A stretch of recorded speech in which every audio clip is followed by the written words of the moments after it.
Hello everyone and welcome back to our YouTube channel. In today's video, I will show you how to safely share your Hostinger account access with team members or collaborators without compromising your security. So let's get started.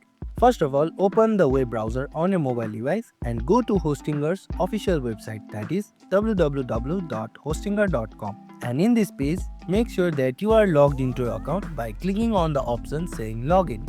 And once you are logged in, click on your profile icon, which is generally located at the top right corner of the screen, and from there click on the option saying account sharing.